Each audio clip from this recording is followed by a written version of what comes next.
This is Zettelcast, brought to you by readers, writers, thinkers, and teachers from Lilypub, along with our partners in thought, our Zettelkastens. In this show, we share discoveries that our Zettelkastens have shown us. There you go. And compare notes on how we're using this marvelous invention in our creative work. Thank you for joining us. All right, book. Let's do it again. All right. Episode 20, Oddities and Amore, non-book Zettelcasting and cards we love. All right. Welcome to this episode of the Zettelcast. I will be the host today. I'm Victoria, for anyone who doesn't know me. I'm the author of the forthcoming Zettelkasten for fiction writers. Welcome, everyone. We're always glad to have anyone who pops in, curious onlookers and friends. Today's questions I have posed are, the first one is, share a non-book item that you have installed in your note cards. And if you tuned in last week, as I was thinking about the questions I wanted to ask, this was kind of spurred on by Mel sharing his very cool garden Zettelkasten project, and Julianne's cards that feature pieces of music, which I thought was so fascinating. And of course, I do all kinds of weird stuff with mine. So I thought, let's just take a minute and dig into any other, or if you want to go deeper on things you've already shared, non-book items that you have Zettelkasted, and then how did you capture it? How is it indexed? And do you have any challenges or solutions, anything to share as a part of the process of installing this thing in your notebox? Volunteers? I volunteer Mel. Shots fired. Well, I can go first. That's fine. Let me just share my screen here because I have prepared a presentation.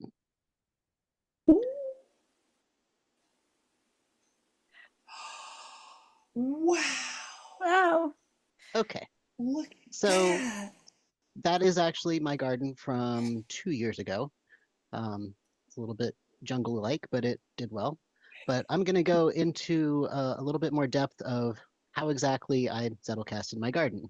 And I just started Zettelkasting it last year as I was working on planting. So this is just a very brief sketch of how it might turn out.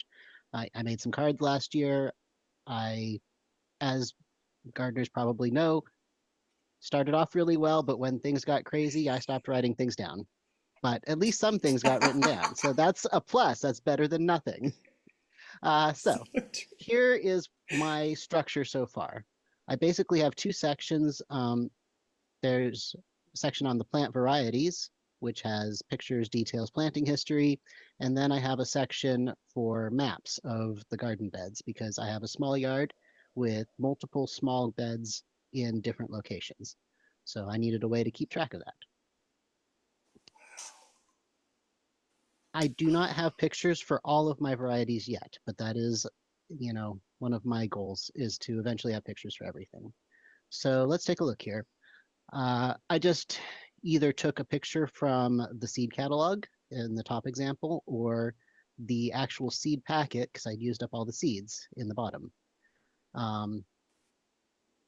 This is the first card for each variety, the picture if I have one. And let's take a look at my numbering scheme. 5801 is just where it fits into the 5 academic categories. 5000s is applied sciences. So I built this before I learned effortless numbering, but I don't think I would do it different because I think effortless numbering system works best with ideas, and these aren't ideas. This is information. So the way I did it makes sense to me. So 5801 specifically is the garden. And then the next section, the next part of the number is 3 letters, which is the first 3 letters of sort of the general category of a plant. So beans, the bottom one's tomatoes. That's way it automatically keeps all the varieties together in alphabetical order as far as the overarching type. And then for each one that I put in, it just gets a new number. So the asparagus beans were the first one that I made the card for, so it's 1. And then the 0 just is for the picture, because the next one is the actual information, and that's card number 1. And I treat it like a bib card. So I put the title, which is just, the name of the variety and extra information like whether it's vining or bush. And then I have information about where the seeds came from and when they came from, because that's important. If you're planting old seeds, they won't do as well. And I like to keep track of, where the seeds came from, because maybe there might be this varieties that have the same name from 2 different seeds companies, and one of them does better for whatever reason, or germinates better, or tastes better. Who knows? So I keep track of that. And on the back of the card, you can see that on the right. I just flip it over like a bib card, and I put the date. Year, month, day is how I do it. So that's how I date everything. And then just notes of what I did. Where I planted it, how many. Theoretically, there would be harvest information here too. Didn't get to that, but at least it's in place. And so the other thing is the garden maps. So I have, for each of my garden beds, I have a drawing that I made, a map showing, which direction is north. It looks like a Z, but you have to turn it to see which way is north. What things are around, the garage, the alley, the fences, and where in that space the garden is. That's the green part.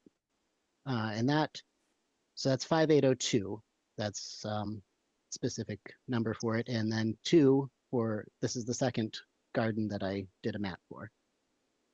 And then I do snapshots throughout the year, or whenever things change enough that I don't remember, I'm having trouble remembering what's there. Like I've planted new things, I've harvested things, then I just do a snapshot, a quick little sketch of the garden bed and where things are planted and what's planted.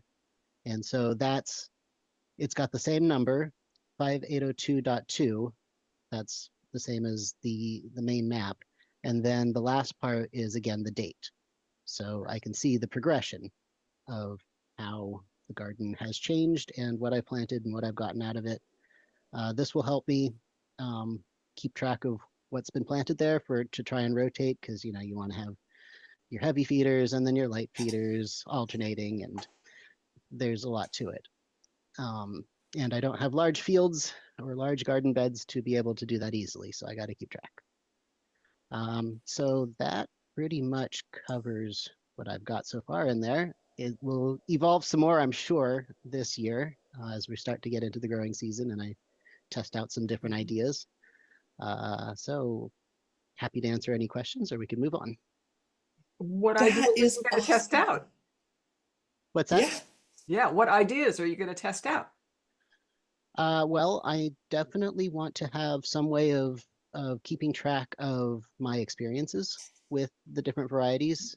And I'm not sure yet if that's going to go onto the information card or if I'm going to do a separate card for that somewhere in there with the varieties. I ideally will be putting like harvest amounts, at least rough estimates. Those would go on the log. Do I want to have that sort of consolidated into another place as well? I don't know.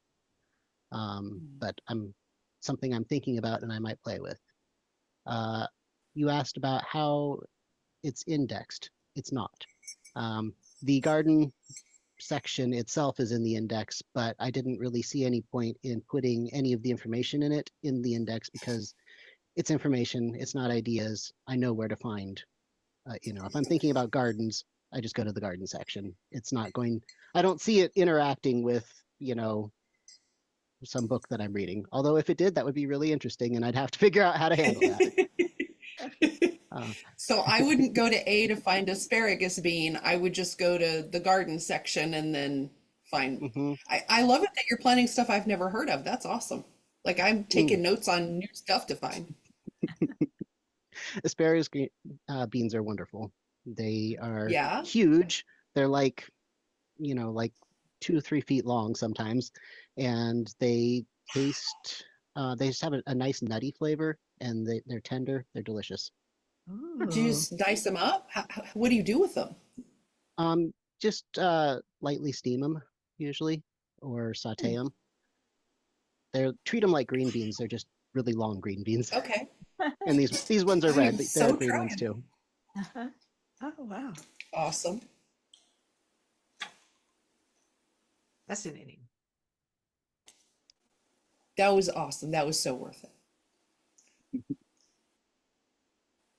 Oh, wait. And I have to tag team on that because when I was searching for the cards that I wanted to share, I don't know if you can see this, but this is dated 7/10 of 22, and it says the Garden Journal cross-reference the big book. So I did make myself a note to index the book, and I stuck it in there because I wasn't numbering anything yet. I didn't know anything about anything, and it just got stuck in there. So I'm glad I found it because I did have that idea.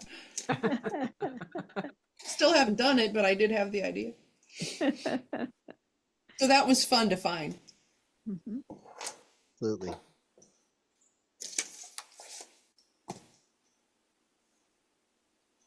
Next victim. I can go next. Mine is kind of short. I'll share my screen. Oops, that's not how I do it. Oh dear. I forgot how I'm supposed to do it. Hold on.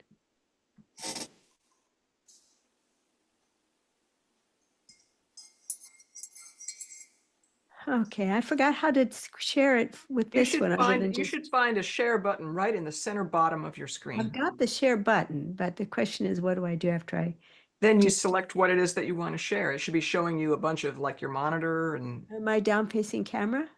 Because you had a way of that doing would be that you'd go to advanced, Okay. and then second camera is an option. All right, very good. Thank you. I know we can edit that out. Okay, Or so leave it for people who don't know how to do this. okay, all right. So this is my card that I'm sharing, and what I'm sharing is a memory. And this is dates back to 2022. Like Mel, I do a year, month, day. And it was from my niece Stacy, from a Facebook post. And this was her son, back 3 years ago when he was younger. And he was reading a book. And I don't know if you can see up close. This child is in the comic is showing a paper that they've been given an A- on. And so what little Owen asked his mom was, Mom, is A takeaway a good grade? And she couldn't figure out what he was asking. So she had to come over and see what he was looking at. And it fit in, the tagline is surprise is an element of humor. But what it also has as a memory for me that comes back when I look at this card is how specific our language can be. There is one and only one way to say that to have it have meaning. You cannot say a takeaway and convey the same thing as A-. Yeah. And so that does also remind me of that, the whole hinge. Because in teaching mathematics, we don't much say A- anymore. And so is that going to become one of those archaic phrases that no one will understand what it means, except that we know that A-, whatever minus means that it was a lower form of A? So I thought it also has language implications. So, and it did remind me that memories can be saved. And also, since it's very easy to print photographs on 4x6 cards, I recommend doing that and adding it to your Zettelkasten because so many of us have vast libraries of photographs on our phones. But what happens if something occurs, such as when I lost my brother? Now where are all his photographs? And so it really does help to print. Sometimes analog is the only way. That's my sharing. And indexing, yes, it was indexed under surprise and humor and given a regular card number. Awesome. Very charming. And, about the henge, I think that that's going to be one of the interesting things about the henge. It's not just the memory, it's all the context around the memory. It's like this, this used to be a sensible concept because of all the other sensible concepts that were around. And if that whole scaffolding falls away, then you've just got a phrase out of nothing, and it's like, what are you talking about? 15 minutes of fame? What's fame? Yeah. Yeah. Good question. All right. So I'm going to share my screen. It's kind of from a book, but it's moved away from it, Okay. and it's music related too. It's a combination.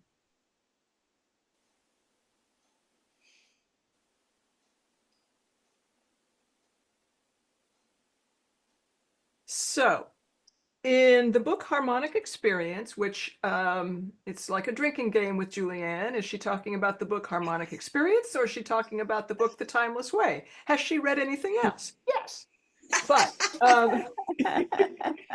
those books are important. So there is a thing in the theory of harmony based on prime number ratios, that when you have a scale, do, re, mi, fa, sol, la, ti, do, that we all know, that those all are related to each other. So if we start with this thing right here, which is, we can consider that to be do. In Sanskrit, there's a Sanskrit equivalent of do, re, mi called sargam. And that's just a kind of a clubbing together of the first three syllables that you say. You say sa, re, ga. And so anyway, these ratios that you see here, so sa is 1-to-1, pa is a perfect fifth up, and that's 3-to-2. So I've got all of these ratios. But the first thing that I created, and so you can see the tagline is 5-limit lattice, which is what this thing is. It's a 5-limit lattice, meaning that multiples of 5 are as big as it goes. It's either multiples of 3, multiples of 2, multiples of 1, or 5. So the 5-limit lattice, which is what we're looking at here. And then I've got these things called bridging figures, which is a term that Anthony Metivier uses. Here's another drinking game. Anthony Metivier uses to talk about certain figures, certain people that you use in your memory techniques that signify something.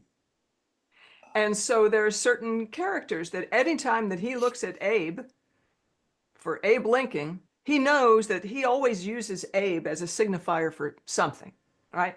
So I have, and those bridging figures, they're sort of like cross links in a Zettelkasten. Whatever memory palace you're in, all over the world. It could be, that hotel that you stayed in Las Vegas. It could be your childhood friend's home. But if you see a particular figure, that's concept is dealt with there. So for each of these syllables, I have picked somebody who's memorable to me, whose name is similar to the syllable. So syllable ma, I've got Madonna. The syllable sa, I've got my friend Sai. Pavarotti is pa. So I created all of those, and then by creating this card and then sort of going through it in my mind, this is now a memory palace for me. And I started to create, I was going to add the numeric, there's some ways that you can encode numbers. And I was going to encode these numbers in order to remember them. But there's actually an algorithm that is embedded in the lattice that made it where it's like, I don't need to do that. I can just figure it out, because it's either multiplying by 5 if it goes this way, or dividing by 5 if it goes that way. It's multiplying by 3 if it goes this way, or dividing by 3 if it goes that way. And then there is a second step that you do in order to make sure that what you end up with is a ratio that's between 1 and 2. And so that it's all within an octave. So it's all within the 1 octave of the scale. And having learned that algorithm, I can just now in my mind remind myself, I can figure it out by memory, and then I'll get them hard coded. You know, Dara is always 5'3". Now, why does that matter? It just does. That's right. It's sort of like, you know, each of these things has a kind of a context. You know, the sound that you get from sa to ga is very different from the sound from sa to pa. And once you've internalized that, which you can do, you know, there, you know, I could probably rattle off various little tunes that you could know that, oh, well, this is what those two notes are, one after the other. But in any case, each of those things is the front door to a world. And the reason I say these 5 limit bridging figures are ready for harmonic adventure is that right now, this is showing, this is home, this is sa. So if I were in the key of C, we would say, okay, sa is C. And D would be over here in the key of C, re.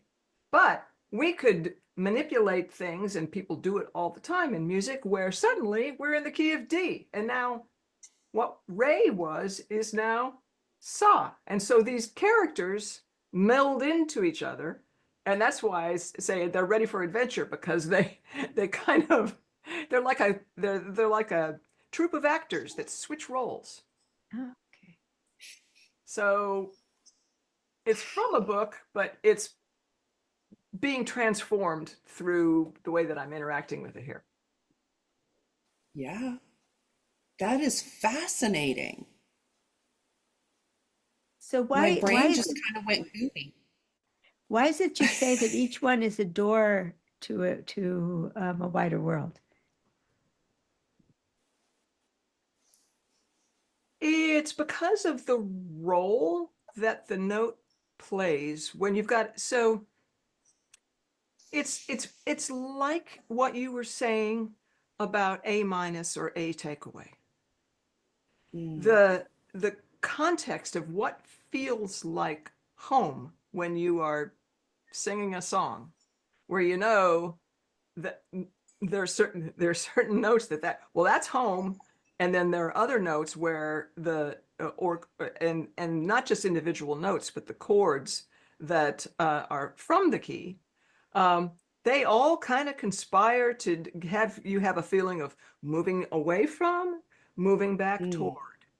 And so it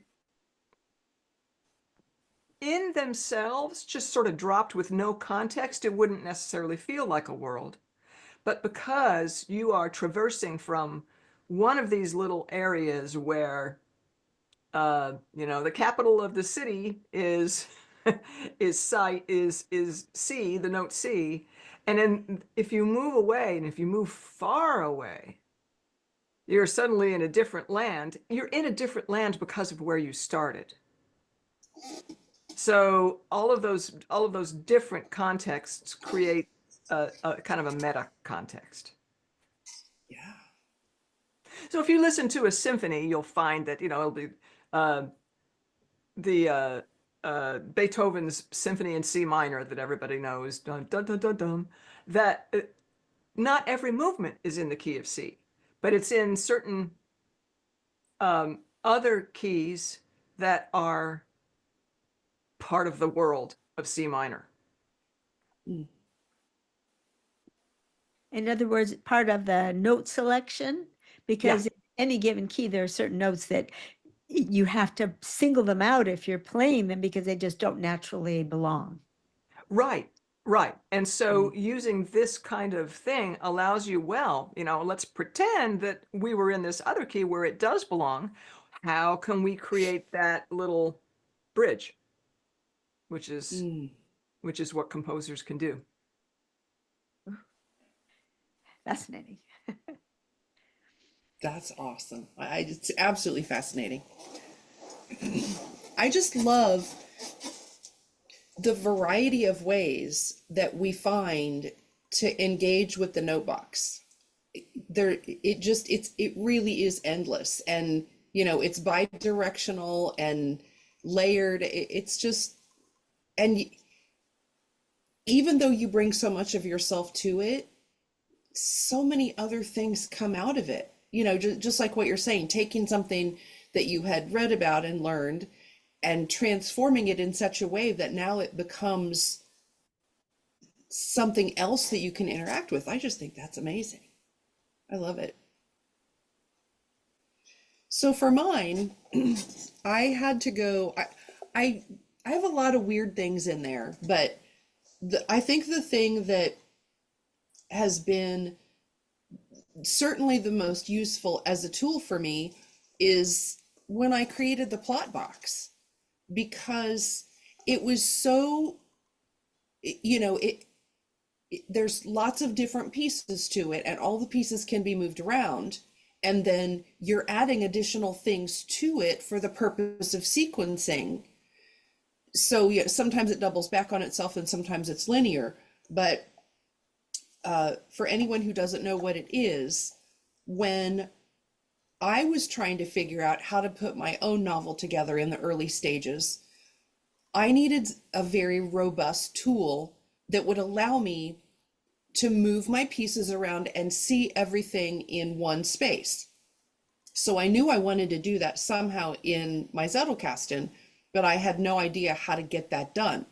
So I just went out and I researched every plot model that I could find at the time, and I took all of the pieces from them that in my mind felt like something that I might be able to use. And so that would be things like your character sticks their head in the sand, or a revelation or a discovery is made. So just different things that could happen in a story. I also used the 4-act structure because that made sense to me. So the first thing that I built out were the 4 acts of structure, each one having a beginning, a middle, and an end. And then I took a set of plot points, put those in, 2 per act, so everything was divided up evenly, because I knew as you start to install a story and your story ideas, that things are going to become very uneven and weighted in different ways. So then I took all of the beats and divided those evenly as well, leaning on the system that Derek Murphy of the Plot Dot came up with, because his system is very orderly, and that made sense to me as a starting point. So after I had these 32 dividers, which were all potential things that could happen in a story, then I went through and I collected what I call prompt cards, which is just a list of all of the additional things that could potentially happen in that section of a story.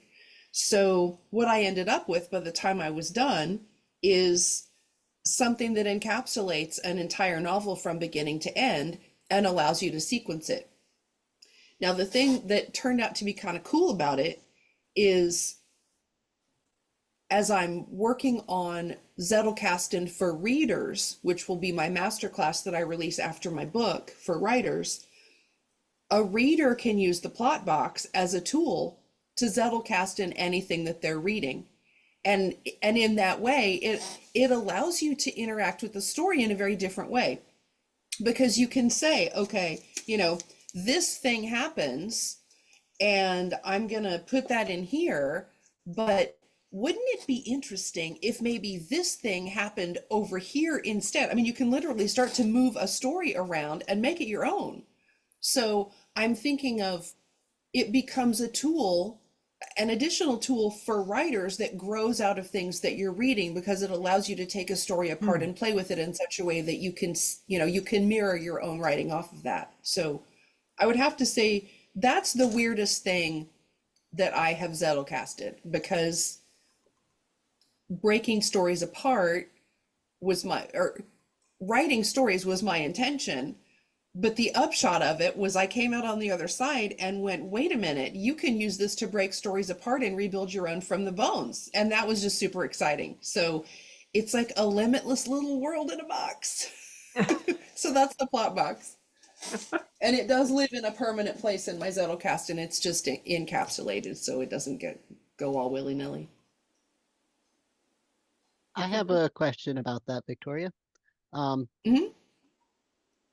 Let's say that you are working on 2 books at a time, or 2 stories, or you're writing one and reading one, for example. Do you need to have multiple plot boxes, or does it have a mechanism to have multiple projects within it? I think you should have a plot box for everything. Yes, that's going to get crazy, but I got this question from a viewer over on my YouTube channel who asked the same thing. I'm working on 2 different books. How does that fly? Well, you don't cannibalize your plot box after you've built a story in it. Because in my mind, if for some reason you go back to that story, like let's say you're writing the 2nd book in that series 8 years from now, you still want that original structure so that you can go and pull out the things that you didn't use, which in mine, ideas that I haven't used are flagged in a way that I know I didn't use that, which helps me identify, oh, I don't want to use an apartment break-in again because I used that in book 1 in the 1st act, So I would argue that you need a plot box in some capacity for every project. Got it. A separate? Mm-hmm. Okay. Yes. Okay. Yes. That you preserve, Merge. you then preserve.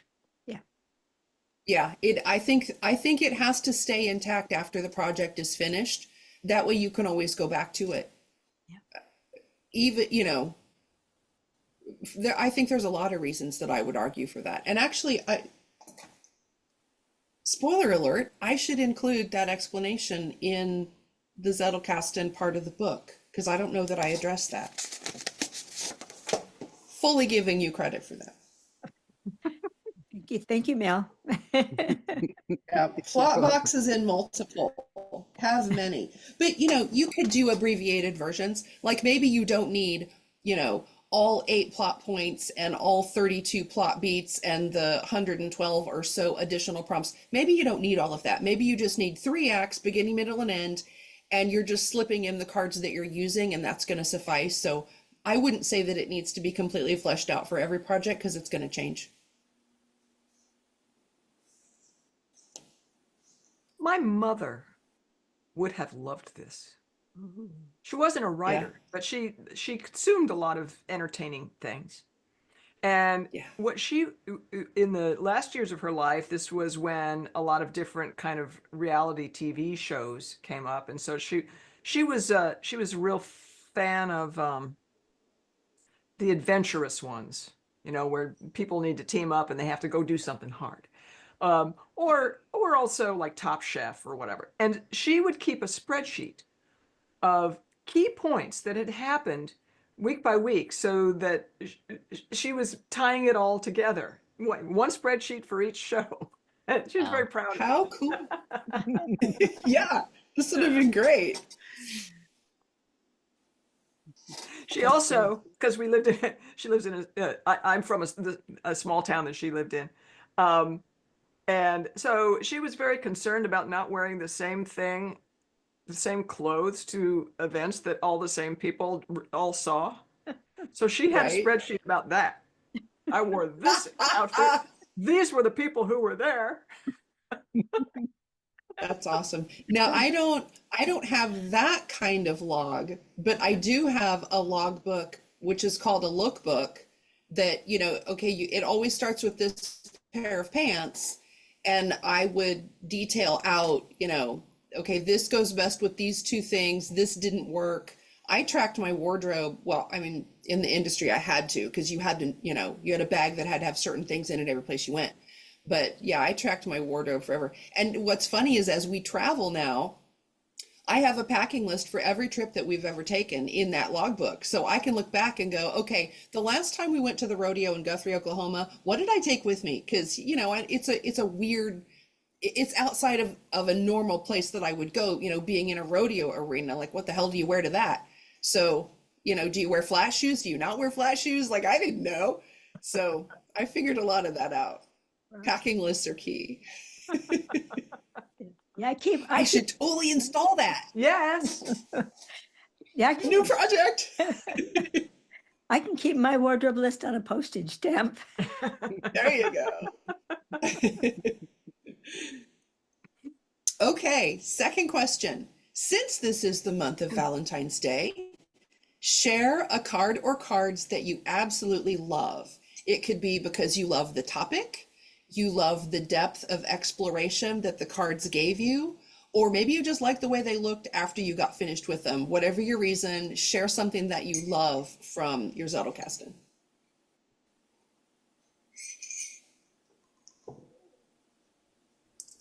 Okay. Mel, I pick you. Okay. Or Kathleen. Kathleen volunteers. Oh, okay. So I have another card to share.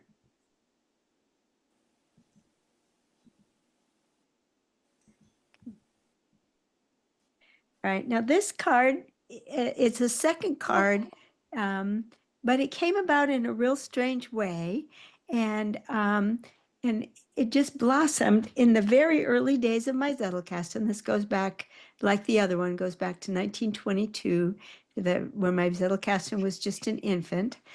And 2022. 2022, thank you. I always say that.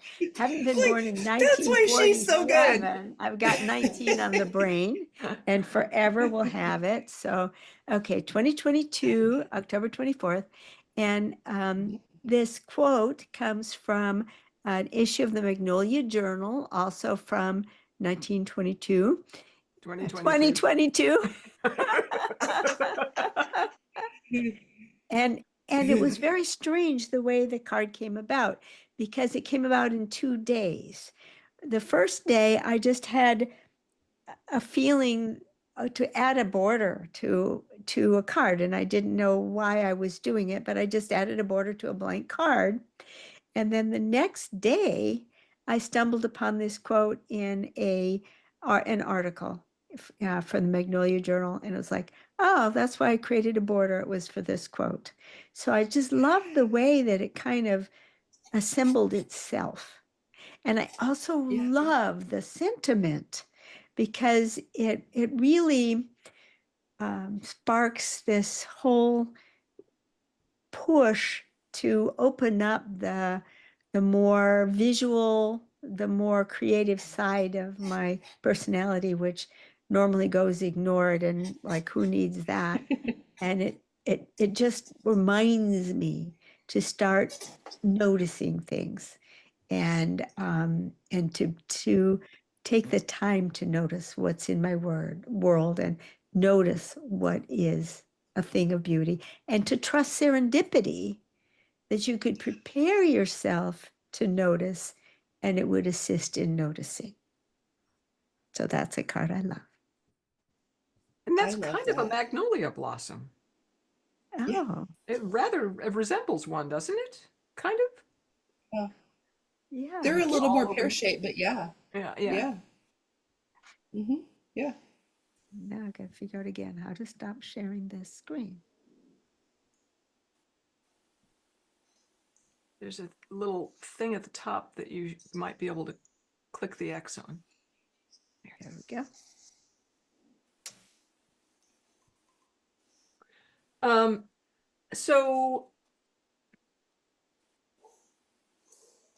So I started this little collection of things, and I call it Footprints from the Ancestors.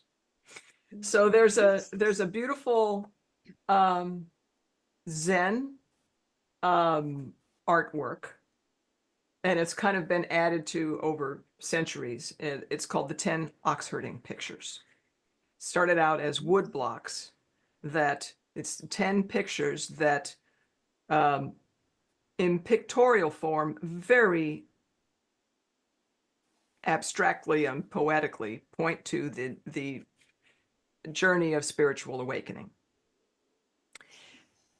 Centuries later, somebody wrote some verses to accompany them, and that has been translated.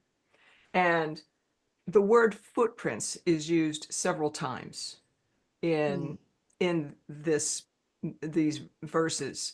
And it starts out being like, the thing that I'm looking for, I spy evidence that it's been here. So I discovered footprints.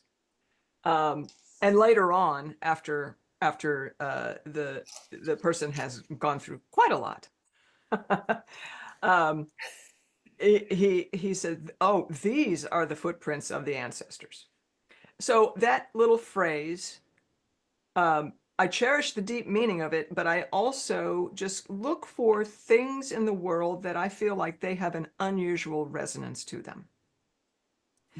And I view those as, oh, okay, at some level, the person who created that was in this frame of mind when they shared that thing.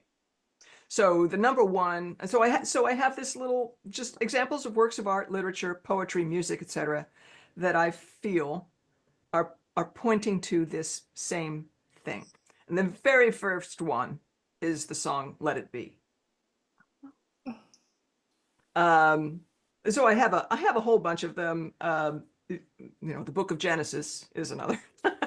But one of the things that I kind of observed for myself, and this is a personal reflection, kind of giving me permission to try to make my own footprints. So building an artistic or other creative work in part on the design language of the footprints does not negate the value of the insight encoded in the work, at least not necessarily. If the work points toward truth, it's fine, even if it's a mile above the source. That's nice.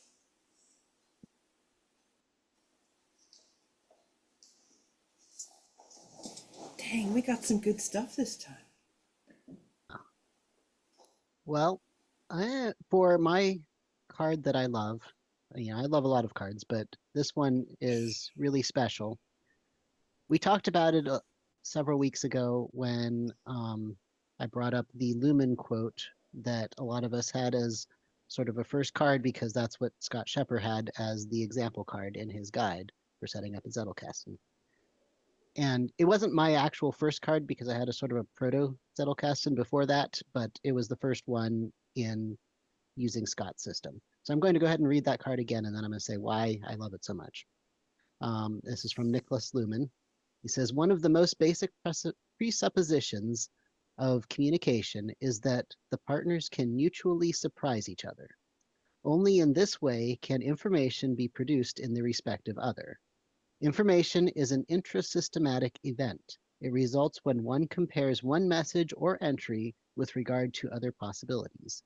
Information, accordingly, originates only in systems which possess a comparative schema, even if this amounts only to this or something else. And Luhmann wrote this in his article, Communicating with Slip Boxes. So it was specifically about the communication that can happen between a Zettelkasten and its user. And I love this card so much because it actually sat unused, forgotten, not linked to anything for years until because it wasn't indexed properly. I didn't know how to index properly.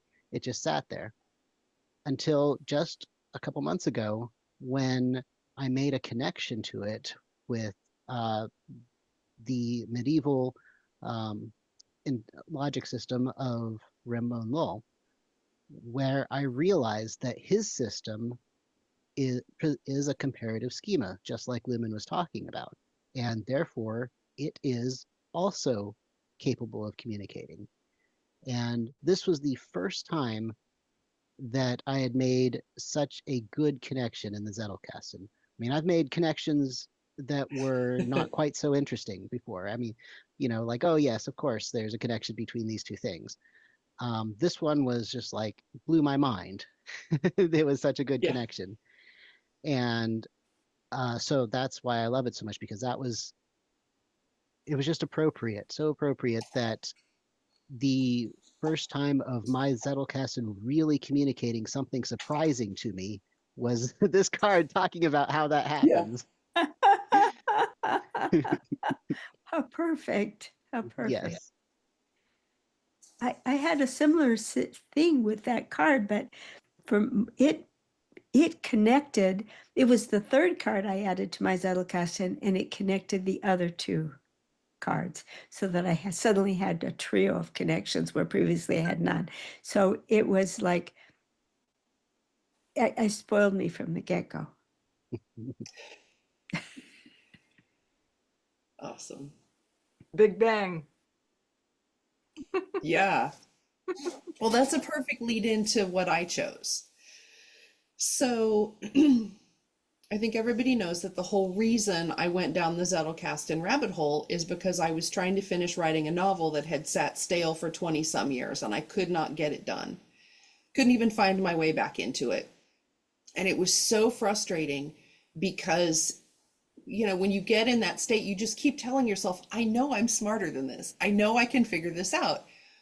But sometimes you need that communication partner to make those connections. And for me, that was the Zettelkasten. From the very first video of Scott's that I watched, even though he was talking about it as a nonfiction tool, I knew immediately I was going all in and this was going to solve my problem, and it did.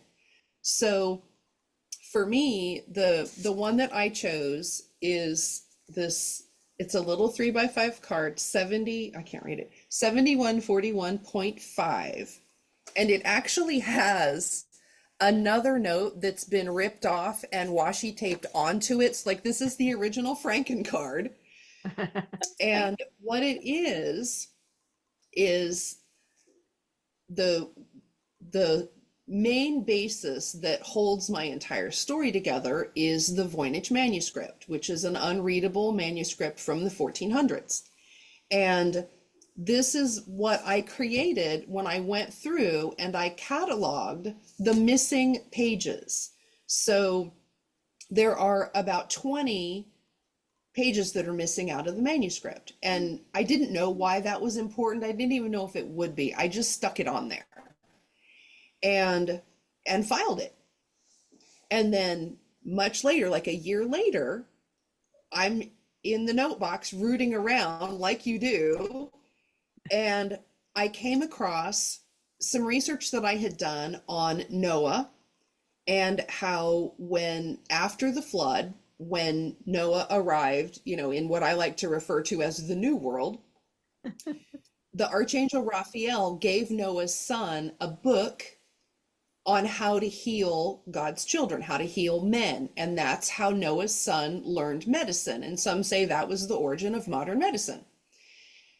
When I saw this up against that, it solved the biggest story problem that I had, which was I didn't want my magic system to derive from harnessing demons, calling up some supernatural freaky thing. I wanted to stay completely away from that part of the genre of speculative fiction fantasy. And when I saw those together, I knew that my system would derive from the Archangel Raphael, and all of the book fell into place after that. So this will always be near and dear to my heart, because if I wouldn't have had that, I don't know that I ever would have gone down the road of figuring out how I was going to get that done, because I was just absolutely stuck. And then when I saw them together, I knew immediately what the solution would be. So that is literally what allowed me to write the second half of my book. Fantastic. Yay. Yeah, you answered the question that I had in my mind at the beginning, which is, well, what surprised you? You knew you had this vision of how it was going to help everything, but what happened on top of that? And that's what this story is about. Yeah. Absolutely. Absolutely. Well, I have no idea where that came from, but like Kathleen and I like to say, they're really coincidences. You just show up when you're told to. So yeah. And so spoiler, anybody that reads the novel, just forget that you know that until about 150 pages in. Wow. So yeah. All right, guys. Well, we survived another episode of our plus ones, showering us with inspiration and revelation and all of that awesome, cool stuff. This has been fun. And Kathleen, share with our viewers where they can find us, should they care to want to come and find us. Of course. You can find us at lilypub.org. And if you visit lilypub.org, you can engage with us in two ways.